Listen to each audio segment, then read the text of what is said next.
para prevenir toda forma de violencia, la Comisión de Igualdad Sustantiva, la Comisión para lograr el trabajo de incorporación y de respeto a los derechos de los niños y niñas migrantes acompañados y con sus familiares. Sin duda, estas directrices permitirán avanzar en formulación de políticas públicas que integren el principio fundamental del interés superior de las niñas, niños y adolescentes. La ley, como se ha mencionado, es uno de los instrumentos más avanzados con los que cuenta México y tiene todavía el bono democrático de haber sido una ley propuesta por iniciativa preferente y votada por unanimidad por todas las fuerzas políticas con el respaldo de las organizaciones de la sociedad civil. Esta ley es un cambio, pero no es suficiente a estas alturas si no hay cambios de armonización y si no hay otras medidas que permitan que su avance se consolide. Por supuesto que todo el mundo reconocemos que en el centro de las políticas públicas como principio tiene que estar la niñez y la adolescencia. Sin embargo, a la hora de operar algunas de las políticas, este principio de prioridad no siempre es posible establecerlo.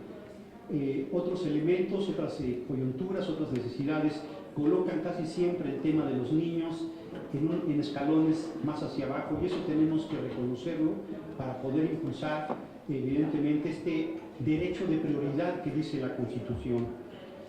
Lo segundo es que aunque la ley establece obligaciones a todas las instituciones del Estado, todavía a nivel local prevalece la idea de que los niños son solo responsabilidad de los sistemas DIFs. Y en ese sentido hay que recordarles a todos los funcionarios públicos de todos los órdenes de gobierno que los derechos de las niñas y los adolescentes son responsabilidad del Estado en su conjunto, en todos los órdenes de gobierno y no solo en algunas dependencias. Y dijéramos, un otro elemento importante es que nos invita a romper con el paradigma aún vigente del autocentrismo. Esto implica un cambio cultural y no por ello no es importante trabajar desde el hoy para modificar. ¿Por qué? Porque aunque se reconoce plenamente, como lo señaló el Ombudsman, la titularidad de los niños, niñas, adolescentes como titulares de derecho, sujetos plenos de derecho, todavía los temas de participación y consulta no son una práctica recurrente en el país. Estas directrices deben contemplar fuertes procesos de consulta a los niños, niñas, adolescentes, porque a final de cuentas no son solo objetos de dónde podemos reintegrarlos o no, o si son centros de asistencia, o finalmente la prioridad de las familias para poder reincorporarse. Muchas veces en las familias, y eso hay que reconocerlos, son donde se ejerce la violencia, donde se dan los embarazos adolescentes, donde hay abuso de los niños, niñas, adolescentes. Por lo tanto, escuchar la voz de las niñas y los niños y los adolescentes es fundamental. Por lo tanto, estamos combinados a reorientar la acción pública a favor de los niños. Cuando una niña, un niño adolescente es separado de su núcleo familiar o se separa de manera voluntaria, siempre hay problemas de fondo que se han señalado. Sin embargo, el resumen podrían estar en tres: pobreza, violencia y discriminación. Y esto lleva a niños en situación de calle o en abandono, a niñez o adolescencia institucionalizada, a niñez víctima de agresiones, abuso y violencia en sus hogares o en los entornos, a niñez y adolescencia víctimas de explotación sexual o de trata, a niñez migrante o solicitante de refugio y a niñez cuyos padres se encuentran privados de su libertad, entre otros fenómenos.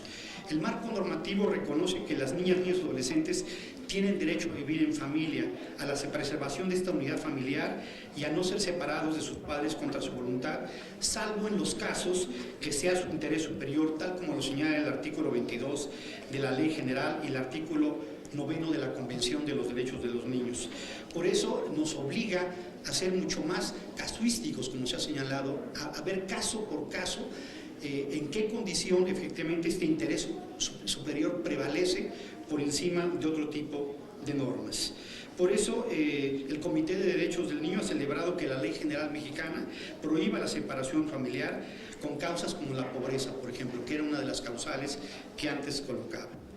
No obstante, como se ha señalado, hay preocupación todavía de que las políticas para el apoyo a las familias, tal como lo señalan varias estrategias, como por ejemplo la que estamos impulsando en relación a la alianza contra toda forma de violencia, nos habla tanto de la formación de padres, madres y cuidadores, como de el apoyo a las familias para que puedan vivir en mejores condiciones y no se reproduzca evidentemente la violencia y por ende la separación. Las directrices que hoy se nos presentan serán una gran herramienta para poder atender una de las recomendaciones que nos hizo el comité respecto a adoptar acciones para avanzar en la desinstitucionalización de la niñez y establecer un sistema de acogimiento familiar dando preferencia al cuidado a cargo de familiares. Concluyo mi intervención coincidiendo con el Ombudsman en el sentido de que esta tarea no puede ser solamente hecha por las áreas del Ejecutivo Federal, sino es una tarea del Estado y de la sociedad. Desde los años 80 hay una frase que aprendí en los pueblos indígenas que dice Tisinimitic Ijkon Timochecahuasque, que significa en español, solamente los que caminan juntos llegan al final. Muchas gracias y enhorabuena.